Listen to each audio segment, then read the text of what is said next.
8 नवंबर 2016 को प्रधानमंत्री शाम के वक्त टीवी पर आते हैं और एक बयान देते हैं। उसके बाद पूरे देश में हड़कंप मच जाता है। लेकिन इस बार प्रधानमंत्री नहीं आए। एक स्टेटमेंट आता है आरबीआई की तरफ से।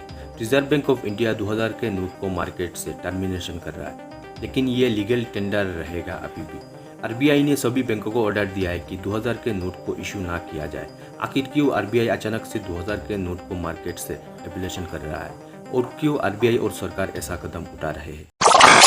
The Indian government on Friday announced that the 2000 rupee notes will be withdrawn from circulation, but they will also continue to be legal tender till the 30th of September. 2000 के note को वापस लेने का बड़ा फैसला हुआ है। Part of our clean note policy, it has been withdrawn. So, my advice is to please see it as a part of the currency management operations of the Reserve Bank. 8 नवंबर 2016 में PM के announcement के बाद 500 और 2000 के नए note को सरकार ने जारी किया था। गवर्नमेंट डाटा के मुताबिक 2016 के पहले भारत में चलने वाले 500 और 1000 के नोट तकरीबन 86% नोट मौजूद थी मार्केट में, जिनमें से ज़्यादातर नोट डुप्लीकेट थी या फिर गवर्नमेंट रिकॉर्ड में नहीं थे। उसको आप ब्लैक मनी भी कह सकते हैं। इसी काले धन से क्रिमिनल हादसे को अंजाम दिया जाता था, टेररिस्ट को फंड्स किया जाता था। ये सब देखकर सरकार ने 500 और 1000 के नोट को बैन कर दिया। सरकार ने यह सोचकर 500 और 1000 के नोट को बंद कर दिया। अगर 500 और 1000 के नोट को बैन कर दिया जाए तो कालाबाजारी करने वालों का बाजार बंद हो जाएगा। जो लोग सरकार को बिना टैक्स दिए पैसे को सरकार और इनकम टैक्स के नज़रे से छुपा के रखे हुए हैं, उन लोगों के लिए पैसों को छुपाना मुश्किल हो जाएगा। 500 और 1000 के नोट को बैन करने के बाद सरकार ने इससे भी ज़्यादा बड़ा 2000 के नोट को जारी किया था। लेकिन जिसको 1 लाख रुपया ब्लैक मनी स्टोर करने के लिए 1000 के 100 नोट लगता था, अब उसका काम 2000 के 50 नोट से हो जाएगा। लेकिन सवाल यही है, अगर 2000 के नोट को सरकार ने जारी किया था तो उसको फिर से क्यों बैन कर रहा है? 2000 के नोट को वापस बैन करने का अंदेशा सरकार ने बहुत पहले ही दे चुका था। साल 2021 के 16 मार्च को इकोनॉमिक टाइम्स ने एक आर्टिकल पब्लिश किया था। पिछले 2 सालों में आरबीआई ने एक भी नया नोट प्रिंट नहीं किया था। उस वक्त भारत के सरकार बैंकों द्वारा 2000 के नोट को सिर्फ डिपॉजिट करवा रहा था और मार्केट में से 2000 के नोट को डिस्ट्रीब्यूट करना बंद कर दिया था। 2016 से 2017 के बीच में कैश का प्रॉब्लम का सामना ना करना पड़े आम जनता को, इसीलिए आरबीआई ने 3542.991 मिलियन नोट प्रिंट किया था और इसके बाद साल 2018 में 111.507 मिलियन नोट प्रिंट किया था और अप्रैल 2019 के बाद से 2000 के नोट को छापना ही बंद कर दिया था आरबीआई ने। उसके बाद एटीएम हो या फिर बैंक हो या फिर मार्केट में से 2000 के नोट लगभग गायब हो गए थे। बहुत ही कम मात्रा में देखा गया था 2000 के नोट को। अब एक सवाल, अगर 2000 के नोट को बैन करना ही था तो क्यों सरकार ने 2000 के नोट को सर्कुलेट किया था? ये प्लान आरबीआई और सरकार द्वारा बहुत पहले से ही प्लान बनाकर काम कर रहे थे। 2016 के समय लोग ऑनलाइन पेमेंट करने से डरते थे। ज़्यादातर लोग ऑनलाइन पेमेंट को इनसिक्योर समझते थे, इसीलिए कैश या फिर चेक से लेन देन करते थे।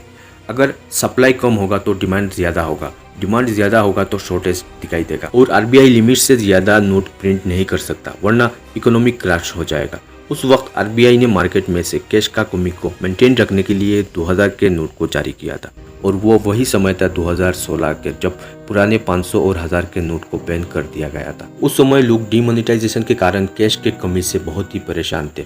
उस वक्त आरबीआई ने 2000 के नोट को जारी किया था कैश के कमी को पूरा करने के लिए। ये प्लान आरबीआई और सरकार द्वारा किया गया था। उस समय सरकार ने इसीलिए 2000 के नोट को जारी किया था ताकि कैश के कारण लोग परेशान ना हो, धक्का मुक्की ना करें और देश के माहौल अच्छे से बनी रहे। जब माहौल शांत हो जाएगा तब 2000 के नोट को वापस निकाल लिया जाएगा मार्केट से। इसीलिए आरबीआई और सरकार ने 2019 के बाद एक भी नया नोट जारी नहीं किया। जब आरबीआई ने 2000 के नोट को लेकर अपना पहला स्टेटमेंट जारी किया था तो लोग 3 हिस्सों में बढ़ गए थे। कुछ लोगों का मानना है कि ये कदम 2016 के नोटबंदी की तरह है और कुछ लोग ब्लैक मनी के अगेंस्ट एक बार फिर से नया कदम के रूप में मानते हैं और कुछ लोग सरकार पर आरोप लगा रहे हैं। जो लोग ये सोच रहे हैं कि ये नोटबंदी है, उन लोगों को बताना चाहता हूँ कि ये नोटबंदी नहीं है 2016 के तरह। आरबीआई ने अपने वेबसाइट में साफ साफ बताया 30 सितंबर के बाद भी 2000 के नोट लीगल टेंडर रहेगा। इसका मतलब बैंक और एटीएम में से कोई भी 2000 के नोट जारी नहीं किया जाएगा, लेकिन आप मार्केट में अपने पास पड़ा हुआ 2000 के नोट को इस्तेमाल कर पाएंगे। और मार्केट, एटीएम और बैंक में से 2000 के कोई भी नया नोट नहीं मिलेगा। अगर आप बैंक में डिपॉजिट करना चाहते हैं 2000 के नोट को तो उसका कोई भी लिमिट नहीं है। अगर आप एक्सचेंज करवाना चाहते हैं तो उसका लिमिट 20,000 रुपया पर डे तक ही है। लेकिन उन लोगों के लिए प्रॉब्लम हो सकता है जिनके पास ब्लैक मनी है। खासकर उन लोगों के लिए ज़्यादा दिक्कत होगा जो लोग इनकम टैक्स के नज़रे से बचे हुए थे। लेकिन आम जनता को इससे कोई भी परेशानी नहीं होगा और ना ही 2016 की तरह बैंक और एटीएम में लोगों का लाइन देखने को मिलेगा। 2016 से भारत सरकार इंडियन इकोनॉमी को कैशलेस करना स्टार्ट कर दिया क्योंकि भारत सरकार हर एक छोटे बड़े ट्रांजैक्शन को मॉनिटर कर सके। जो लोग ब्लैक मनी को छुपा के रखे हैं उसका आंकड़ा सरकार के सामने रहे। ऑनलाइन कोई भी डाटा नहीं मिलता है जब आप ऑफलाइन कैश ट्रांजैक्शन करते हैं। जब आप ऑनलाइन किसी को पेमेंट करते हो, चाहे वो आरटीजीएस हो या एनईएफटी हो या फिर यूपीआई, उसका रिकॉर्ड बैंक के पास रहता है और वही रिकॉर्ड को इनकम टैक्स के पास फॉरवर्ड किया जाता है। अगर आप कैश में लेन देन करोगे तो उसका रिकॉर्ड बैंक के पास नहीं रहता है। इसके कारण आपको सुनने को मिलेगा पैन कार्ड के साथ आधार कार्ड लिंक करने के लिए, क्योंकि पैन कार्ड और आधार कार्ड में आपका पूरा बायोडाटा मौजूद रहता है। बीते कुछ सालों में नए नए फीचर लॉन्च किए गए थे, जैसे कि आधार कार्ड से कैश विड्रॉल करना। छोटे और बड़े ऑनलाइन ट्रांजैक्शन के लिए सबसे ज़्यादा यूपीआई का इस्तेमाल किया जाता है।